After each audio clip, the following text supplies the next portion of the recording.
Pastor João, por favor. Glória a Jesus. Queridos, vamos para a última ministração. Quantos aqui querem mais do Senhor? Quantos têm sentido o poder do Espírito Santo de Deus? Abra o seu coração. Ainda não vai. Vamos receber aqui o pastor João. O pastor João vai trazer a última ministração. Quantos louvam a Jesus pela vida do pastor João? Sem mais delongas. Glória a Deus. Queridos jovens, a paz do Senhor Jesus. Meus irmãos, para nós ganharmos tempo, vamos à leitura do texto que nós iremos usar, que se encontra em Marcos capítulo 5, a partir do versículo 1 até o versículo 20. Marcos capítulo 5, versículos 1 a 20. Enquanto você procura, eu deixo aqui meu desejo sincero de que depois desse calor você faça de tudo para não ir para o inferno. É sério.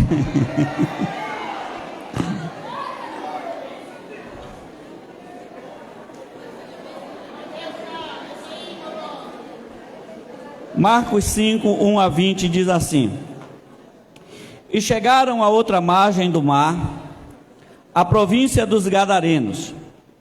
E saindo ele do barco, lhe saiu logo ao seu encontro dos sepulcros um homem com espírito imundo, o qual tinha sua morada nos sepulcros, e nem ainda com cadeias o podia alguém prender, porque tendo sido muitas vezes preso com grilhões e cadeias, as cadeias foram por ele feitas em pedaços, e os grilhões em migalhas, e ninguém o podia amansar. E andava sempre, de dia e de noite, clamando pelos montes e pelos sepulcros, e ferindo-se com pedras. E quando viu Jesus ao longe, correu e adorou-o, e clamando com grande voz, disse: Que tenho eu contigo, Jesus, Filho do Deus Altíssimo?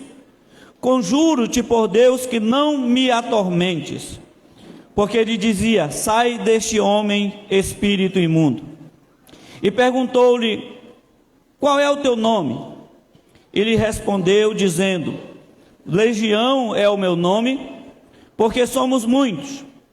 E rogava-lhe muito que os não enviasse para fora daquela província.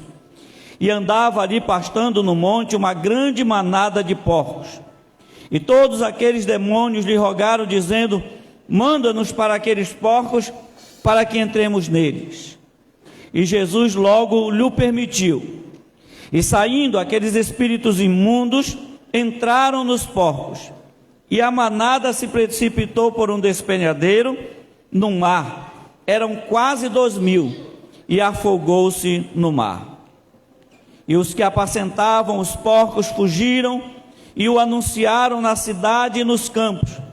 E saíram muitos a ver o que era aquilo que tinha acontecido. E foram ter com Jesus.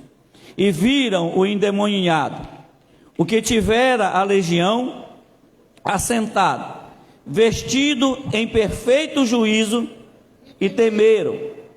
E os que aquilo tinham visto contaram-lhes o que acontecera ao endemoniado e acerca dos porcos.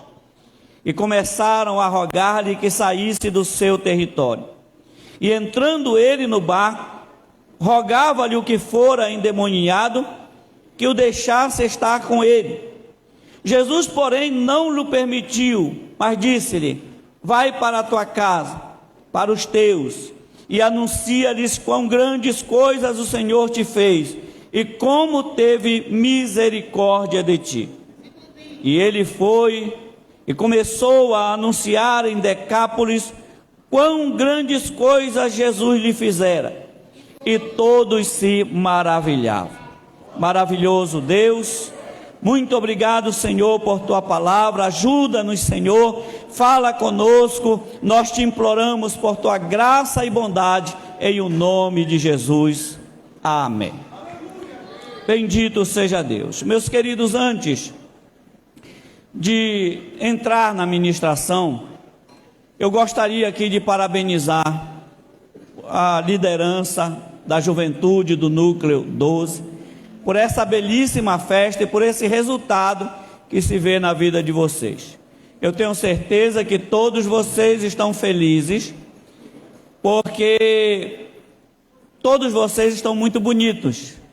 E a Bíblia Sagrada diz que a alegria do coração aformoseia o rosto. Como vocês todos estão bonitos, é sinal que todos estão alegres no Senhor. Louvado seja Deus. Tudo isso porque tem sido feita uma belíssima festa e todos estão de parabéns. Gostaria também de, antes da ministração, falar aos irmãos o seguinte: há alguns anos atrás, para dizer na verdade, uns bons anos atrás, eu estava aí, como um jovem, eu aceitei Jesus com 17 anos, e eu estava nesses eventos, nesse tipo de evento que você está hoje aqui. Parece que eu não tinha consciência de uma coisa, e eu não sei se era só a minha realidade, ou se essa é a realidade de todo mundo, porque parece que a gente não tem consciência de que esse povo que está hoje aqui sentado, eles serão aqueles que assumirão a frente da igreja daqui a pouco.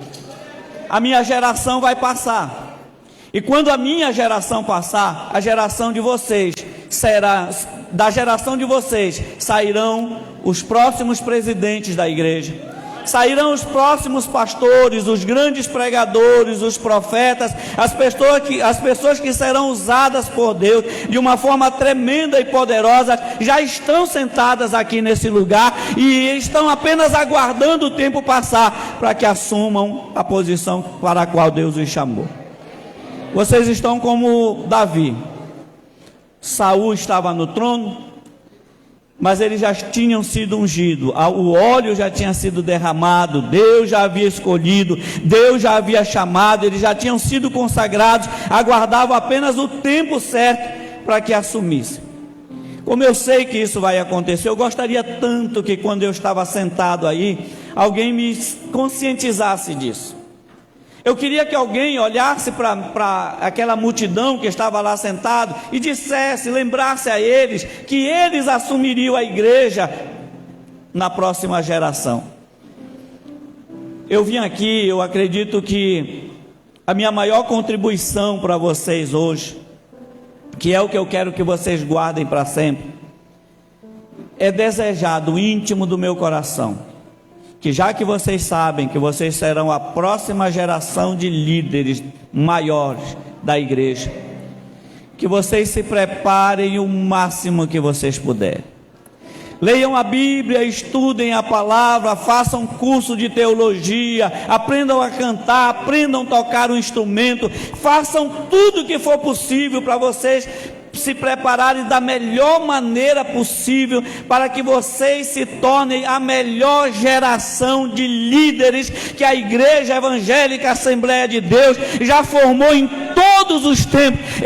Sinceramente eu espero que vocês se tornem a melhor geração de líderes que a Igreja Evangélica Assembleia de Deus já gerou em todos os tempos. Deus já chamou vocês, Deus já os escolheu. Eu estou olhando aqui para os futuros pastores, as futuras pastoras, os futuros presidentes dessa igreja, a futura liderança dessa igreja. Peço então que vocês se preparem da melhor maneira possível, e peço também que vocês, durante o período em que estão aguardando serem chamados, porque escolhidos já foram, o óleo já foi derramado, mas durante o tempo em que vocês esperam que se concretize isso, fujam do pecado. Não permitam que o pecado venha impedir o sonho de Deus na vida de vocês. Uma terrível realidade é que a maioria das pessoas jamais viverá o ideal de Deus para suas vidas, porque permitiram que o pecado permitiram que o pecado entrasse em suas vidas e destruísse o sonho de Deus na vida delas. Mas eu quero profetizar que isso não vai acontecer com você, que você vai santificar a sua vida, que você vai se preparar, que você vai se consagrar e que você vai aguardar o momento. Eu trouxe um chapéu aqui, eu não uso chapéu, mas eu trouxe um chapéu aqui só para ter o prazer de dizer: eu tirei o chapéu para a futura maior liderança da Igreja Assembleia de Deus. Que Deus prepare vocês, que Deus vos use, e desde já Deus decrete que vocês serão a geração que vai impactar esta nação e vai fazer uma grande obra para Deus, a melhor de todas, porque nós somos a última geração. Deus vai fazer com que no tempo nosso que estamos aqui, Deus venha buscar a sua igreja e levar-nos para Ele, para a glória do seu nome. Você vai estar na responsabilidade de conduzir a igreja nesse período em que a trombeta vai tocar e levará o seu povo para Ele. Queridos, esta última ministração, ela tem por tema líderes cheios da presença de Deus. Líderes cheios da presença de Deus, baseado no texto que já lemos, Marcos capítulo 5, versículos de 1 a 20. A importância de nós sermos cheios da presença de Deus está no fato de que Deus nos deu uma missão, e prestem muita atenção nisso que eu vou lhes dizer. Deus nos deu uma missão que nós não temos condições de cumpri-la. Vou repetir: Deus nos deu uma missão a qual nós não temos condições de cumpri-la. Qual foi a missão que Deus nos deu? Pregar o Evangelho. A pregação do Evangelho não é só falar, a pregação do Evangelho não é apenas discurso. A Bíblia Sagrada diz que o Evangelho não é apenas discurso, é principalmente poder no Espírito Santo. Pregar o Evangelho não é anunciar o discurso, mas pregar o Evangelho é também curar pessoas, libertar vidas. Pregar o Evangelho é ressuscitar mortos, é purificar leprosos, e nem eu, nem você, nem ninguém tem condição de cumprir essa missão. Mas para isso, Deus nos deu a oportunidade, o privilégio de sermos cheios da presença de Deus. E quando nós estamos cheios da presença de Deus, nós fazemos essas coisas não por nós mesmos, mas porque o Deus ao qual nós servimos está em nós, e Ele nos usa para curar enfermos, para purificar leprosos, para ressuscitar mortos, para libertar vidas que estão oprimidas e presas nas mãos do diabo. Para que nós possamos cumprir a missão de Deus, precisamos estar cheios da presença de Deus. Precisamos estar cheios da presença do Senhor, nosso Deus, em nossas vidas. O texto que nós lemos, o contexto desta lição aqui, que nós lemos, do texto que nós lemos, começa no capítulo 4. O capítulo 4 do Evangelho de Marcos mostra que aquele dia foi um dia muito sobrecarregado para Jesus. Se você for ler lá o texto, você vai perceber que Jesus naquele dia ele pregou pelo menos 4 ministrações. 4 ministrações. Jesus tinha tempo para conversar com pessoas, pregava desde a madrugada, tinha momentos longos de oração com Deus. Jesus tinha pouco tempo de descanso. Os raros momentos que ele tinha para descansar era quando eles estavam em viagem, de preferência de barco. E a Bíblia Sagrada diz, no versículo 35 do capítulo 4, que sendo já tarde, Jesus falou para os discípulos dizendo: passemos para a outra margem. Queridos, Jesus estava cansado, o dia tinha sido longo, tinha sido um dia pesado. Jesus teria mais do que razão, motivo para dizer: olha, qualquer outra coisa nós vamos fazer amanhã, vamos descansar um pouco, vamos encerrar as atividades por hoje. mas mesmo estando cansado, e tão cansado, que a Bíblia mostra que assim que ele entrou no barco, ele já se deitou na parte traseira do barco, colocou um travesseiro debaixo da cabeça, e no período em que atravessava aquele lago, que é o lago de Genezaré, a Bíblia Sagrada diz que Jesus adormeceu, e os apóstolos nem quiseram mexer com ele, deixa ele lá mesmo deitado, era o pouco momento que ele tinha para descansar, e a Bíblia diz que eles começaram a atravessar o rio, o mar. E aí, queridos, como eu disse, Jesus teria mais do que motivo para dizer que ele poderia cancelar, encerrar as atividades por aquele dia e começar só no dia seguinte e tirar o resto do tempo para descansar. Mas sabe por que Jesus não fez isso? Porque lá do outro lado tinha uma pessoa muito importante para Deus. Lá do outro lado tinha alguém a quem Deus amava muito, a quem Deus, em cuja vida Deus tinha um plano, um projeto. E você me diz, pastor, que pessoa especial era essa? Nós conhecemos ele como endemoniado gadareno. A pessoa importante que estava lá do outro lado era nada mais, nada menos do que o pior cidadão daquela região. 10 cidades, não tinha um único cidadão pior do que aquele homem que nós conhecemos por endemoniado gadareno. A Bíblia Sagrada diz que ele várias vezes foi preso com correntes, com algemas, e ele tinha uma força descomunal, ele quebrava as correntes, ele arrebentava as algemas. A Bíblia diz que ele andava o dia inteiro, de noite e de dia, aliás, a Bíblia diz que ele andava se ferindo com pedras, ele andava completamente nu, diz isso lá em Lucas 8:27, ele andava completamente nu. A Bíblia diz que já fazia muito tempo que ele estava daquele jeito. Aquele homem era tão terrível que a Bíblia Sagrada diz em Mateus 8:28 que ninguém passava por aquela região. Todo mundo tinha medo, todo mundo se preservava de passar por aquele local, porque o endemoniado gadareno poderia despedaçar qualquer um.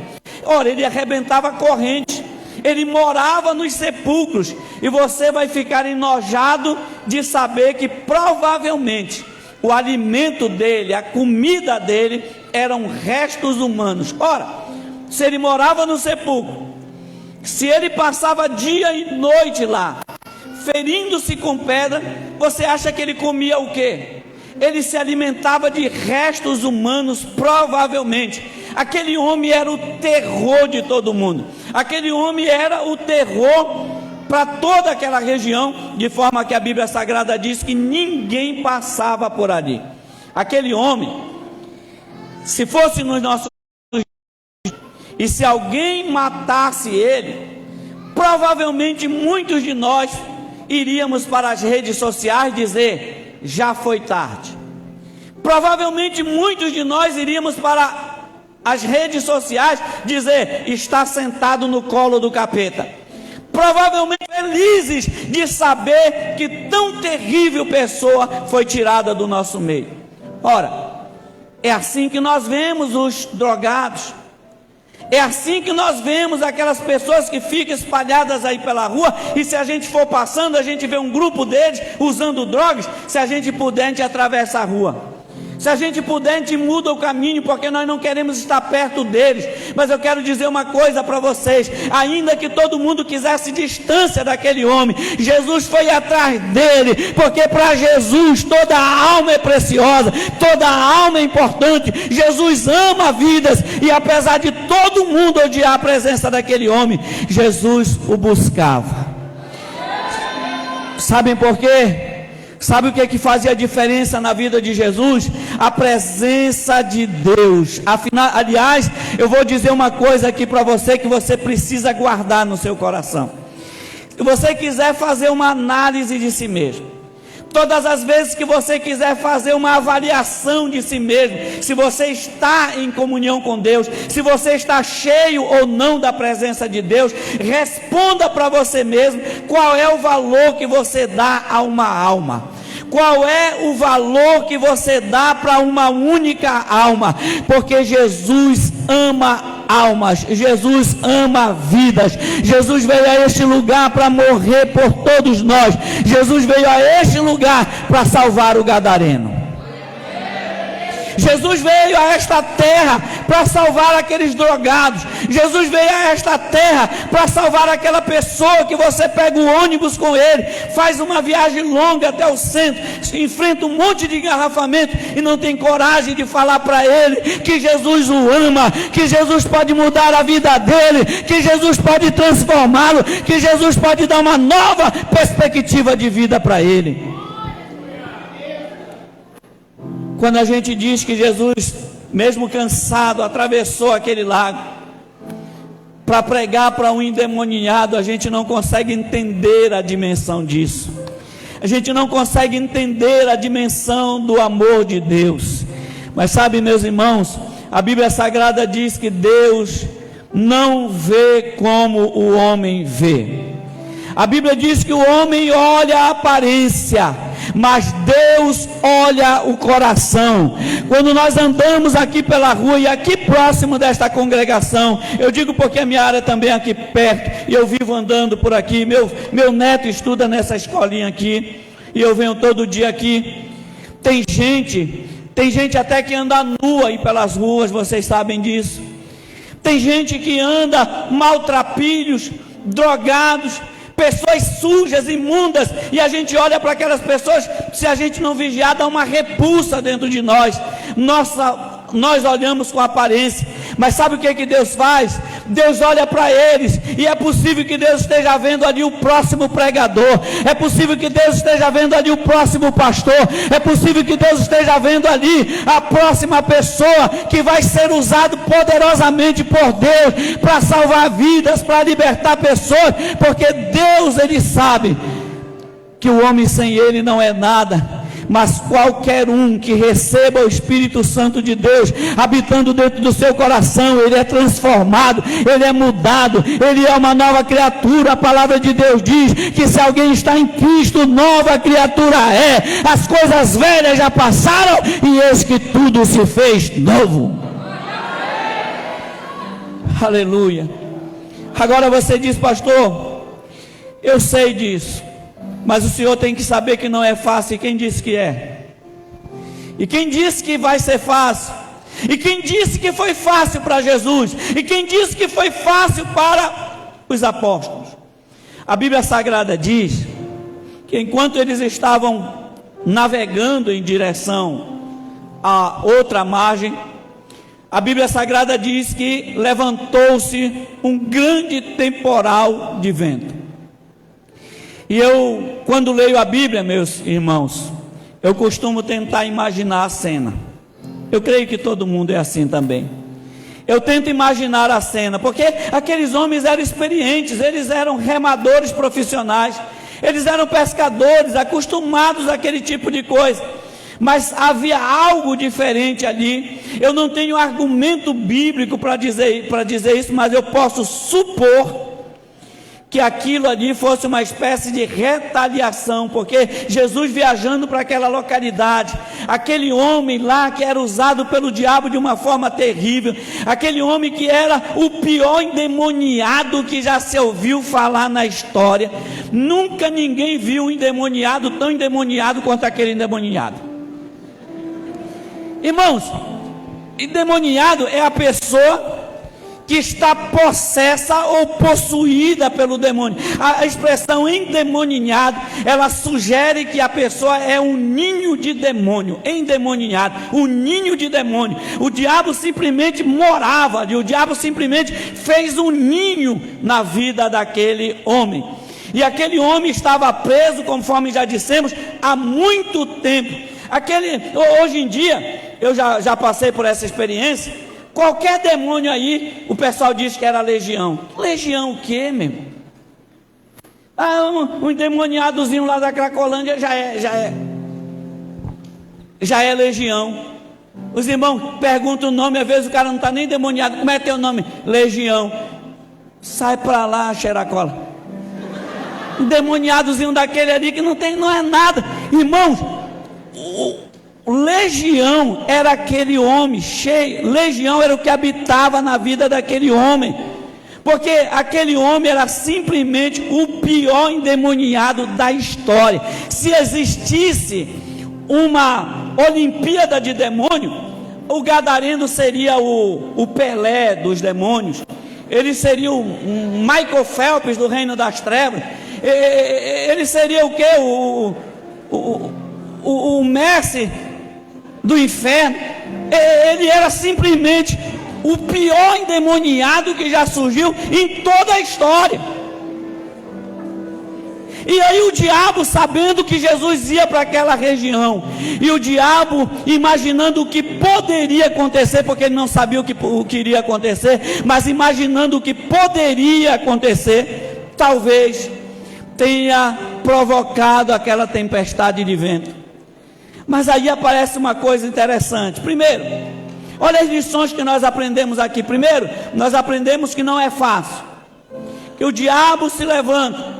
Nós aprendemos que o líder cheio da presença de Deus, ele não se perturba com as dificuldades, ele não desanima com a dificuldade, ele não perde a confiança em Deus apesar das dificuldades. Os apóstolos estavam ali atribulados, desesperados. Eu imagino aqueles homens remando e já cansados. Eles se esforçaram muito, não querendo acordar Jesus, para que eles pudessem vencer o problema por si mesmos. Mas é provável que aquilo ali tivesse algo de espiritual, porque às vezes, queridos irmãos, a gente não para pensar que, embora as coisas que aconteçam elas sejam físicas, muitas vezes elas têm origem no reino espiritual. As coisas que aconteceram com Jó eram coisas perfeitamente explicáveis humanamente falando, mas todos nós sabemos que elas tinham origem espiritual.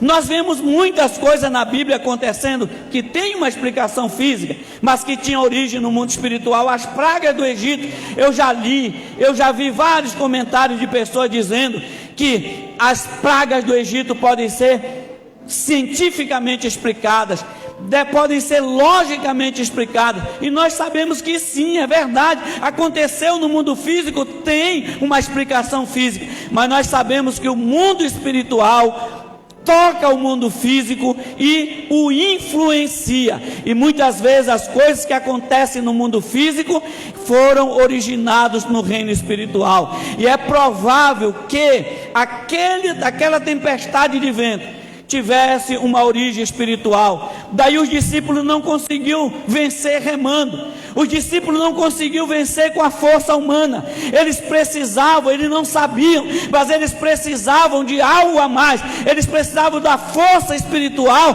para poder vencer aquilo. E como eles não sabiam, eles acordaram Jesus, e Jesus os repreende, chamando eles de pessoas que não têm fé, de pessoas que não acreditavam ainda em Deus. E a Bíblia Sagrada diz que Jesus levantou-se e colocou-se à frente. Ele estava lá na parte de trás do barco, dormindo. Ele se coloca na proa do barco. Queridos, quando o vento bate no mar, os irmãos sabem muito bem disso, levanta as chamadas ondas. Dependendo da força do vento, é o tamanho das ondas. Existem ondas de 2 metros de altura que já são aterrorizantes. Quem está na praia, vê se levantar uma onda de 2 metros de altura, se você puder correr, corra. Se não tiver tempo para correr, mergulhe. É mais fácil você escapar da onda mergulhando, ela passa por cima, do que você tentar correr e ela lhe arrasta. Existem ondas de 18 metros de altura. Aquelas pessoas que vão lá para o Havaí, para aquelas praias, né, aquele que chama o tubo que eles pegam, aquela onda de 6, 8 metros de altura, são terríveis. Depende muito da força do vento.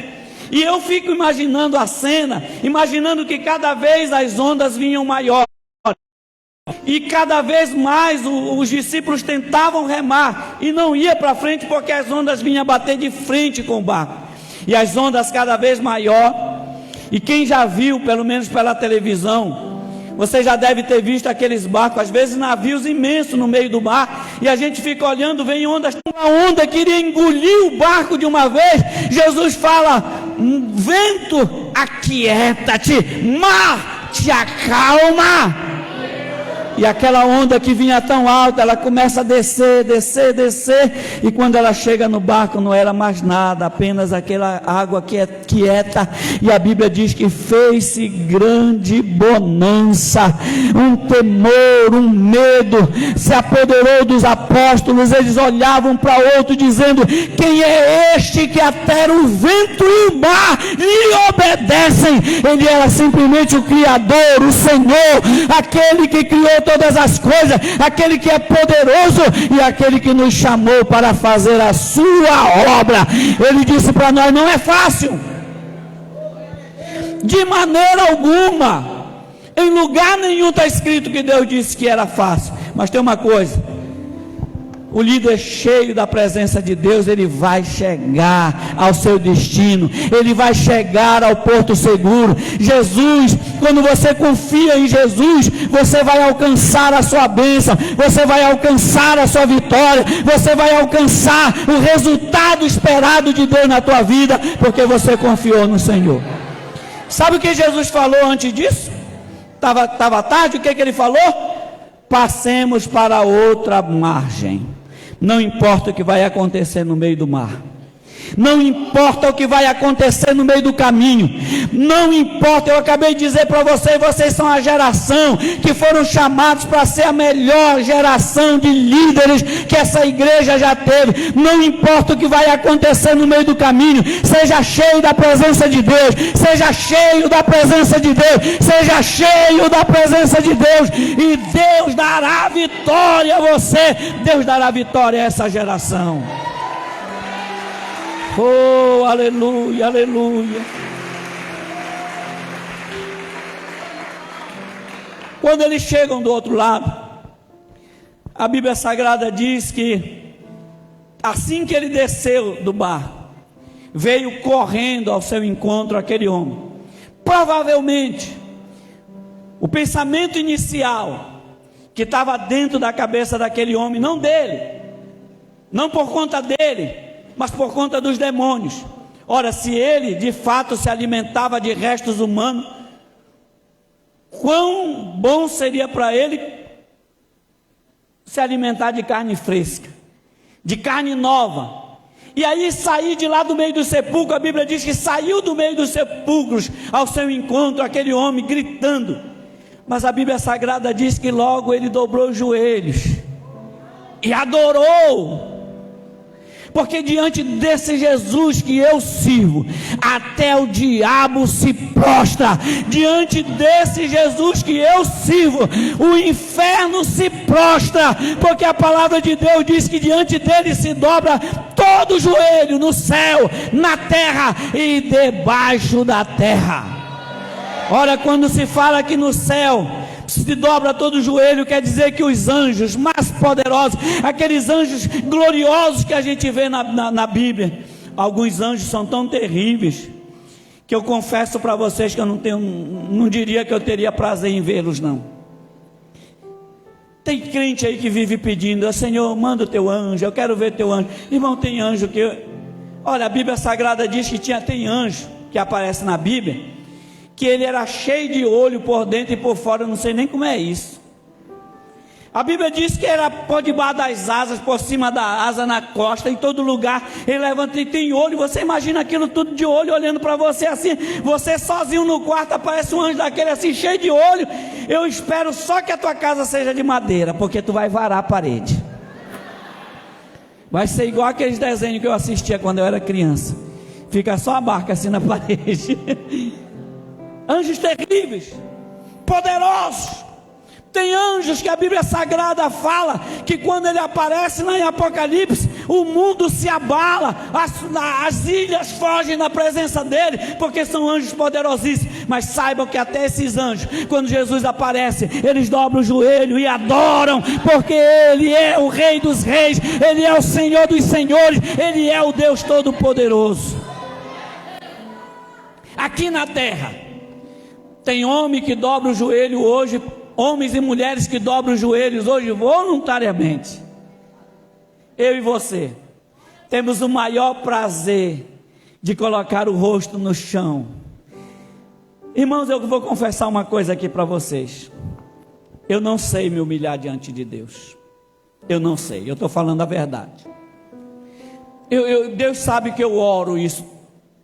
De vez em quando eu estou apresentando, Senhor, me ensina a me humilhar diante de Ti, porque eu vou falar uma coisa pior ainda para vocês. Eu não sei o que é se humilhar diante de Deus. Não sei. Já li a Bíblia várias vezes. Fiz curso de teologia. Eu tenho 30 e poucos anos, quase 40 anos de crente, 38 anos de crente. Eu não sei o que é me humilhar diante de Deus. E eu vou explicar para vocês por quê. Eu já perguntei para as pessoas, o que é se humilhar diante de Deus? É colocar o rosto no pó. Para mim isso é privilégio. Para mim isso não é me humilhar. Eu tenho o maior privilégio de dobrar o joelho e colocar meu rosto no chão. Isso não é se humilhar, é privilégio para mim. Tem gente que diz, é você chorar diante dele, isso para mim é privilégio. É você reconhecer que você não é nada, para mim é privilégio, porque eu sei que eu só reconheço, porque o Espírito Santo me deu essa consciência, é privilégio para mim. Eu não sei me humilhar diante de Deus, eu vou continuar estudando. Eu vou continuar procurando para saber o que é se humilhar diante de Deus, porque o simples fato de eu ser chamado por Deus é o maior privilégio que eu reconheço na minha vida, e eu sei que é o maior privilégio que qualquer ser humano pode ter, é ser chamado para adorar o Rei dos Reis, é ser chamado para louvar o Rei dos Reis. Eu não sei o que é humilhar-se, mas tem gente que aqui nessa terra adora a Deus voluntariamente, dobra o joelho diante de Deus voluntariamente, e eu sei que você, assim como eu, tem o prazer de fazer isso. Quantos aqui tem prazer de dobrar o joelho diante de Jesus? É tão bom, é tão maravilhoso. Eu amo estar com a minha família, eu amo estar aqui no meio da igreja, mas sabe de uma coisa que eu gosto muito, mas muito mesmo? É quando eu estou sozinho, eu consigo ir para a igreja, ou lá na minha casa, eu consigo um período, um tempo, onde eu dobro o meu joelho para adorar esse Deus. Eu tenho prazer em adorar esse Deus, e eu sei que você tem prazer em adorar esse Deus Todo-Poderoso. Mas tem homens e tem mulheres que não fazem isso. Mas ouça, a Bíblia Sagrada diz, tão certo como vivo eu, diz o Senhor, todo joelho se dobrará, e toda língua dará louvores ao meu santo nome. Esses homens, essas mulheres que acham que tem um coração duro, um dia eles vão ter que dobrar o joelho e adorar o Rei dos Reis, e adorar o soberano Senhor, porque Ele é o Deus eterno. No céu os anjos adoram, na terra os homens adoram, um dia todos adorarão. Mas a Bíblia diz que também debaixo da terra tem Satanás, tem demônios. Irmão, sabe que a Bíblia diz que 1/3 dos anjos criados por Deus se desviaram juntamente com Lúcifer, com Satanás. E no meio desse 1/3 tem anjos poderosíssimos, tem demônios poderosíssimos. Tem demônios que têm capacidade de destruir nações. Tem demônios que têm capacidade de aprisionar pessoas de uma tal maneira que você nem imagina. Mas até mesmo esses demônios perigosos, quando Jesus aparece, eles têm que dobrar os joelhos e adorar o Rei dos Reis e o Senhor dos Senhores. O endemoniado gadareno foi o pior endemoniado que já surgiu na história. Mas quando ele viu Jesus, quando ele veio correndo, quem sabe os demônios vão pensar, vou pegar, vou estraçalhar, vou devorar, vou matar esse, vou beber o sangue. Mas quando os demônios olharam e viram que era Jesus, a Bíblia Sagrada diz que ele dobrou o joelho e adorou ao Senhor nosso Deus. Queridos, quando Jesus repreendeu aquele demônio, E eu quero que você guarde bem isso. Jesus não repreendeu aquele homem, porque Jesus sabia, e a palavra dele nos ensina, que a nossa luta não é contra a carne, nem é contra o sangue, mas é contra os principados, as potestades. Sabe aquela vizinha que te atribula? Fica com raiva dela não. Aquela vizinha que parece que ela fica esperando a hora que tu vai dormir. Ela passa o dia inteirinho sem botar som. Mas aí quando tu diz, agora eu vou dormir, que tu encosta a travesseira, ela liga para lá. Jesus manda um raio na casa dessa velha, mata essa desgraça. Faz isso não. A tua luta não é contra a carne, nem é contra o sangue, é contra os principados, contra as potestades. Não repreenda aquela pessoa, mas repreenda o demônio que está agindo na vida dela. Não faça igual um irmão que eu conheci fez. Faz tempo já. Eu ainda era jovem quando eu vi essa história. O dirigente contou para nós a história, que um irmão chegou na casa dele de noite e disse assim: irmão dirigente, vá lá na minha casa expulsar o demônio da vida da minha mulher, porque ela está endemoniada lá, e o demônio veio para cima de mim, eu já acertei um soco no olho dele já. Não faça isso. Não é a pessoa. Jesus repreendeu o demônio, porque aquela pessoa era preciosa para Deus. O teu vizinho, a tua vizinha é preciosa para Deus. A pessoa que te persegue, que talvez luta para destruir você, não é ela, é o demônio. Mas aquela vida é importante para Deus, e Deus está dizendo para você: eu coloquei ela aí para que você ore, para que você pregue, para que você ministre, para que essa pessoa seja liberta, ela seja comprada e lavada pelo sangue de Jesus. Como eu disse, Jesus ele não vê conforme o homem vê. Ele olhou para o endemoniado, ele viu um homem que precisava de libertação, que precisava ser transformado. E Jesus, ele repreendeu o demônio.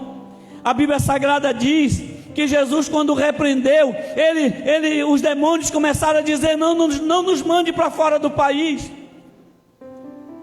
Existem várias teorias sobre isso, eu não quero tratar sobre isso agora. Mas não nos mande para fora do país. E aí a Bíblia Sagrada diz que eles pediram para que fossem lançados nos porcos. E o que é interessante é que a Bíblia Sagrada diz que havia cerca de 2.000 porcos.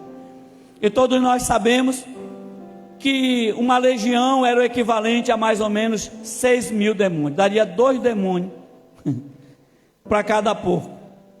E com apenas 2 demônios, os porcos não resistiram. Vocês imaginem um homem resistir à presença de 6.000 demônios dentro dele. 6.000 demônios atormentando aquele homem há muito tempo. E aí, meus irmãos, quando ele é liberto, acontece algumas coisas, e eu estou caminhando rápido para chegar ao encerramento, porque eu sei que vocês já estão na jornada o dia todo, e eu quero muito que ainda tenhamos um momento de adoração, de busca pela presença de Deus. Por isso eu estou caminhando para o encerramento. Mas tem 2 coisas aqui que eu quero que a gente analise. Vejam bem, a Bíblia Sagrada diz que os demônios entraram nos porcos, os porcos correram e caíram no desfiladeiro e morreram afogados. E a Bíblia Sagrada diz que aquele homem que estava há muito tempo aprisionado por espíritos malignos, ele sentou-se aos pés de Jesus. Eu já pesquisei sobre isso, e diz que a cidade de Gadara, ela fica a 4,5 quilômetros de distância do mar.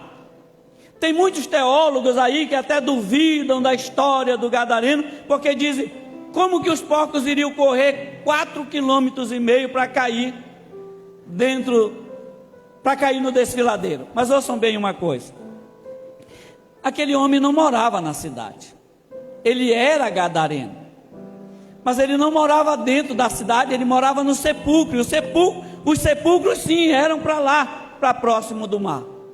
Mas a Bíblia Sagrada diz que os porqueiros, quando viram aquilo, saíram correndo e anunciaram na cidade, nos campos, ou seja, por onde eles iam passando que morava gente, eles contavam a história. Você sabe aquele endemoniado, aquele homem que destroça pessoas, que come corpos, restos mortais? Sim, você não acredita, ele foi liberto. E assim eles foram contaram na cidade. Se a cidade ficava a 4,5 quilômetros de distância, um homem, um ser humano saudável, ele anda em média 6 quilômetros por hora. Um ser humano saudável, ele anda em média 6 quilômetros por hora. Andando, aqueles porqueiros chegariam em menos de 1 hora na cidade para avisar. Mas eles foram correndo, então eles gastaram menos tempo do que isso para ir e para voltar. Provavelmente 1 hora, ida e volta, meia hora para ir, meia hora para voltar. Agora preste atenção no seguinte: durante o tempo em que eles vão, aquele homem que a Bíblia Sagrada diz que ele andava nu. Já viram alguma pessoa andando nua pelo meio da rua? Eu infelizmente já vi.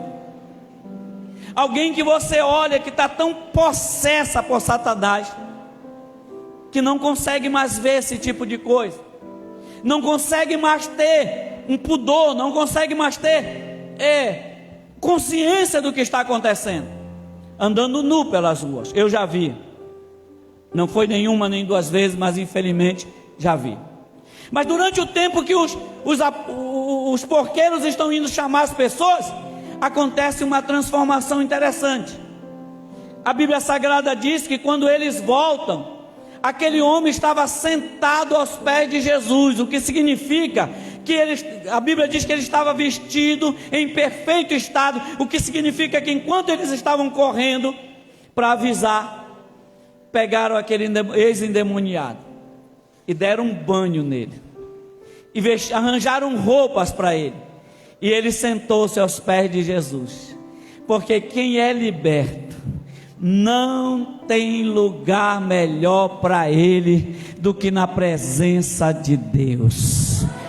Quem tem Jesus, o melhor lugar para ele não é na Netflix, o melhor lugar para ele não é no shopping, o melhor lugar para ele não é na praia da Ponta Negra, domingo à noite, na hora do culto, não. O melhor lugar para ele é na presença do Senhor.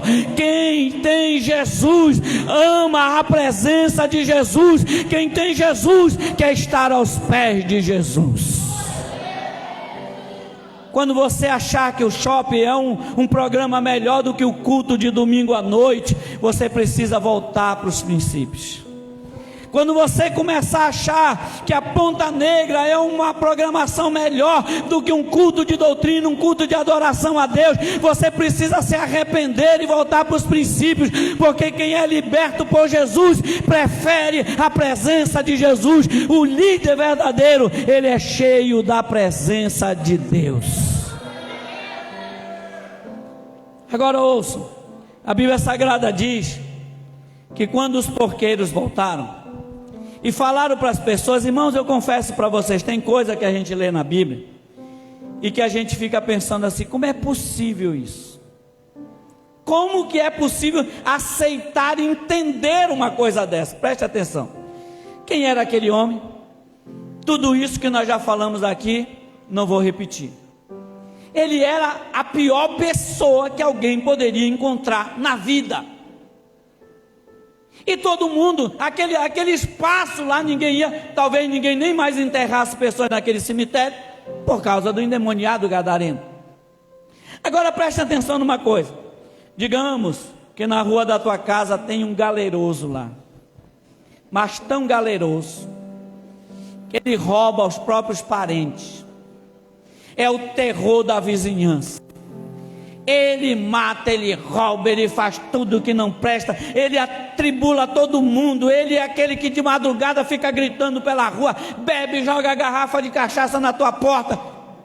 De repente, No outro dia alguém chega com você e diz assim: sabe o fulano, aquele, sim, sei, ele aceitou Jesus. O que é que você faria? O que era que você faria? Sabe o que é que aqueles homens falaram? Chegaram lá e o pessoal contaram: olha, ele libertou o homem, e aconteceu assim com os porcos, e cadê os porcos? Venham aqui ver. Levou lá na beira do precipício. Eles olharam lá e foram lá com Jesus. A Bíblia diz que quando eles viram aquilo, eles ficaram cheios de temor. Sabe o que eu estava esperando a primeira vez que eu li esse texto? Que eles ficassem cheios de temor, dobrassem o joelho diante de Jesus. Eu também quero Jesus, eu também quero aceitar, eu quero esse mesmo Deus que entrou na história do gadareno, o mesmo Deus que mudou a vida do gadareno. Eu quero essa mesma presença que está na vida do gadareno, agora eu quero. Mas a Bíblia diz que eles, cheios de temor, olharam para Jesus e disseram: pelo amor de Deus, vai embora, vai embora da nossa terra, some daqui. Sabe por que isso aconteceu, irmãos? Eu vou explicar para vocês. Porcos era a atividade comercial daquele povo. Eles não eram judeus. Os judeus, você sabe que não comem porco. Eles eram gregos. Eles eram de cultura grega. E eles ganhavam dinheiro criando porcos e vendendo a carne para o abate, para o consumo. Então de repente eles chegam lá, o que aconteceu? Olha a primeira coisa que eles viram: o ex-endemoniado sentado aos pés de Jesus, tomado banho, feito a barba, vestido em perfeito juízo, ouvindo a palavra de Deus. E quando alguém vê isso, diz assim: que maravilha. Mas aí tem a seguinte pergunta: qual foi o preço disso? Qual foi o preço disso? Aí os porqueiros disseram: vem ver aqui que eu vou mostrar o preço para vocês. Quando ele mostra lá, 2.000 porcos. Você consegue imaginar o que são 2.000 porcos afogados, boiando no mar? Está ali o preço. Eles olharam e disseram: não temos condição de pagar esse preço. Eles talvez imaginaram uma coisa, aquelas regiões eram terríveis. Eu estudei sobre a região de Decápolis, 10 cidades, né? Eram cidades onde havia muitas pessoas endemoniadas, pessoas possessas de espírito. Aquele lá simplesmente era o pior de todos, mas havia muitos. Mateus inclusive fala de 2. Se você for ler Mateus 8, ele não fala de um endemoniado, ele fala de 2. Sabe por quê? Porque aquela região tinha muito endemoniado.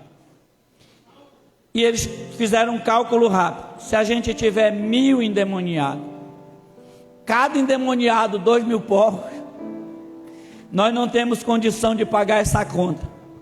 E entre a libertação do gadareno e os porcos, eles preferiram os porcos. Qual é a lição que nós tiramos aqui? Eu e você sabemos que para nós levarmos salvação a esse mundo que está perdido, há um preço a pagar.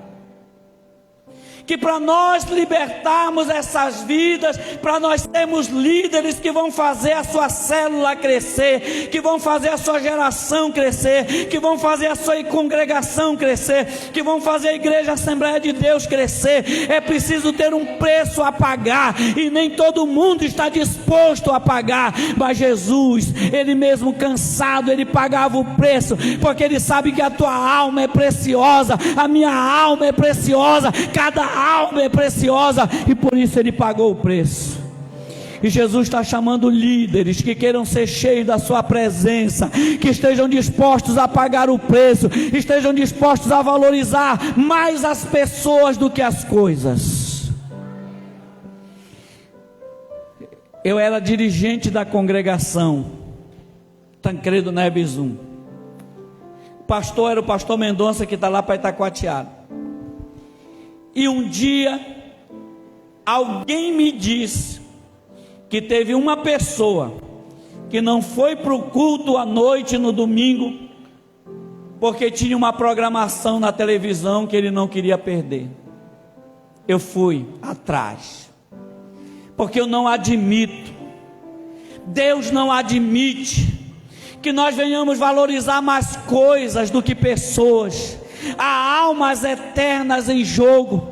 Jesus, se não fosse naquele dia atrás do gadareno, ninguém sabe o que teria sido da história eterna dele. Mas Jesus pagou o preço, sabe por quê? Para salvar uma vida.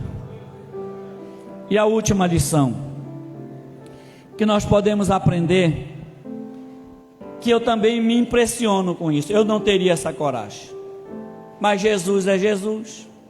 Se fosse qualquer outra pessoa, eu talvez fosse levantar um argumento para dizer que foi errado, o que foi feito foi errado, mas foi Jesus, eu não vou nem discutir.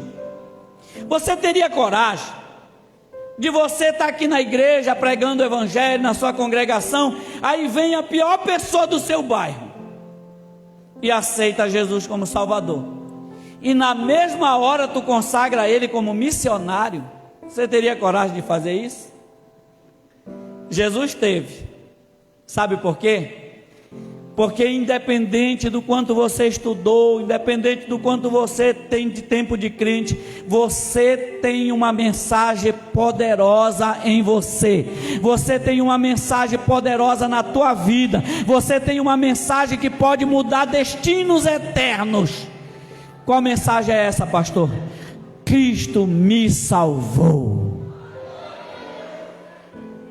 Essa mensagem você pode pregar para qualquer um. Vocês imaginem que Jesus consagra o gadareno e ele vai, se torna o missionário daquelas 10 cidades, o pior cidadão de Gadara, se torna o representante de Deus. Meus queridos irmãos, Deus está convocando você. Deus está convocando a igreja. Deus está convocando líderes para serem cheios da presença de Deus. Eu quero convidar você a se colocar em pé, por favor.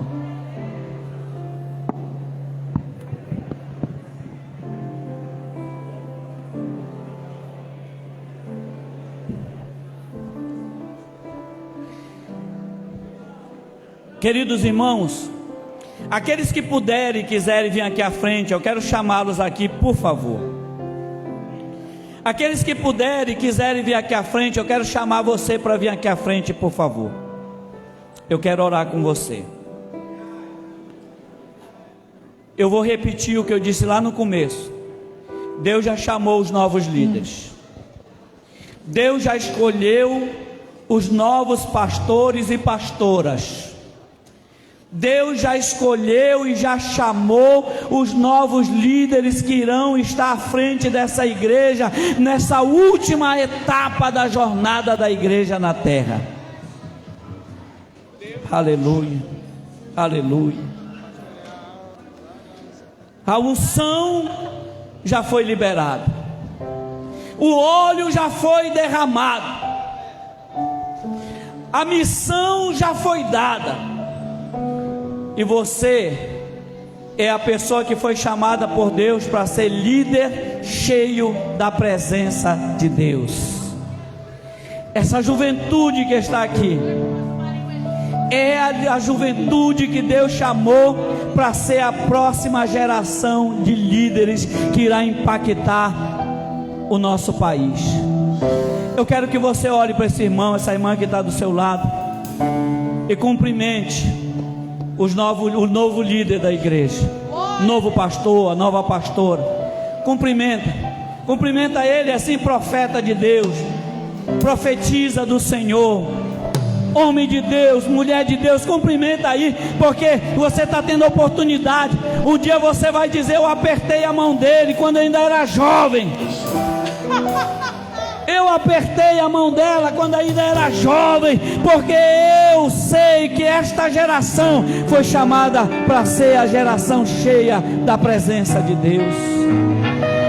Eu quero chamar você para a oração, para o início de uma oração que não vai acabar nunca.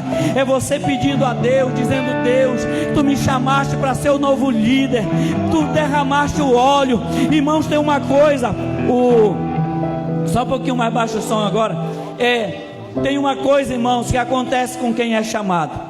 O Davi foi chamado, e a Bíblia Sagrada diz que quando o óleo foi derramado na cabeça dele, quando ele foi ungido, a Bíblia Sagrada diz que o Espírito Santo do Senhor se apoderou de Davi.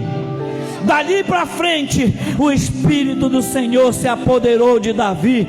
O Espírito do Senhor vai te tomar de uma tal maneira, o Espírito do Senhor vai te encher de uma tal maneira, o Espírito do Senhor vai te guiar de uma tal maneira, que você mesmo vai se desconhecer, porque o Senhor vai mudar a tua história, e Deus vai começar a fazer você trilhar pelo caminho que te levará até a tua consagração, até a consumação do projeto, da vontade de Deus na tua vida. Começa a levantar um clamor de adoração agora, jovem, cheia do Espírito Santo de Deus, cheio da presença de Deus. Começa a levantar um clamor e começa a dizer: Senhor, eis-me aqui, me usa, me usa, me usa, me usa, me usa. Oh, aleluia, aleluia.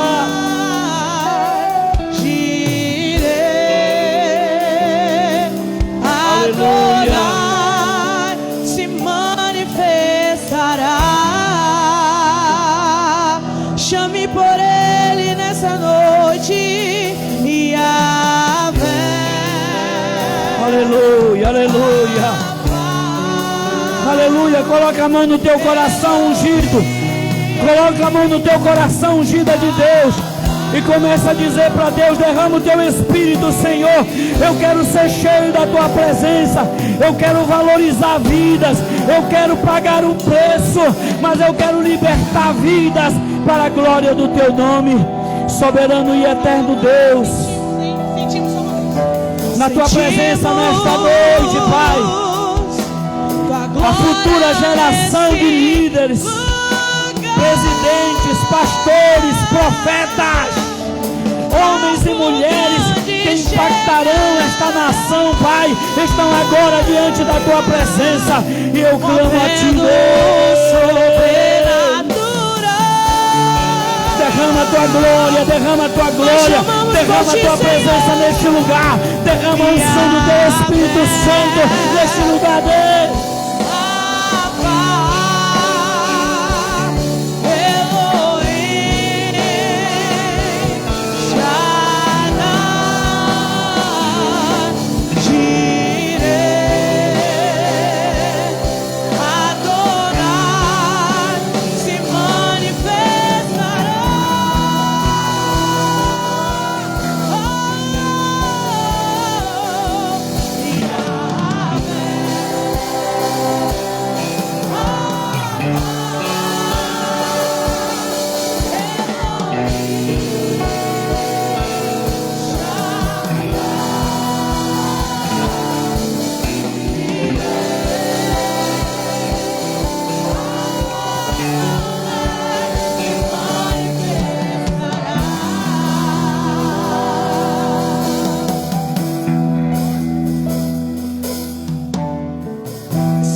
te permitiu continuar aqui por um motivo. Então vamos adorar a Ele. Deixe que o Espírito Santo carregue você ao lugar de adoração. Se entregue a Ele nessa noite. Deixa fluir. Deixa fluir, deixa fluir. Levante as mãos aos céus. Levante, levante.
Quão profundas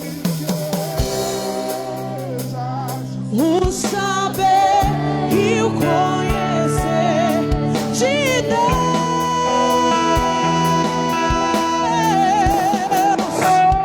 Quão insondável seus juízos e seus caminhos. Quão profundas riquezas, quão profundas o saber e o conhecer de Deus.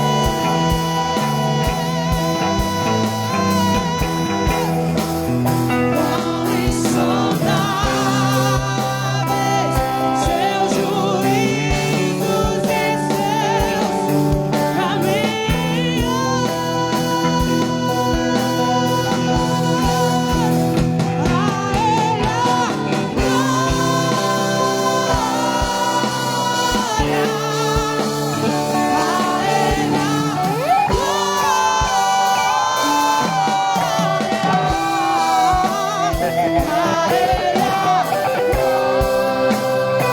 Somente a Ti, Senhor, pra sempre. Amém.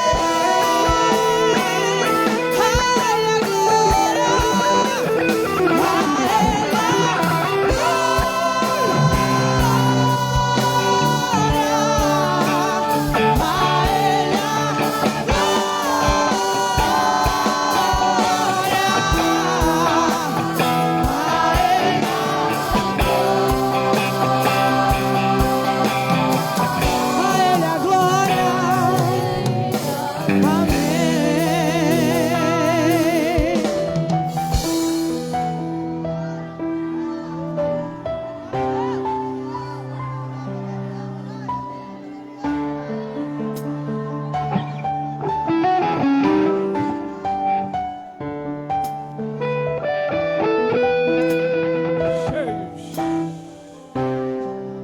Sejam cheios,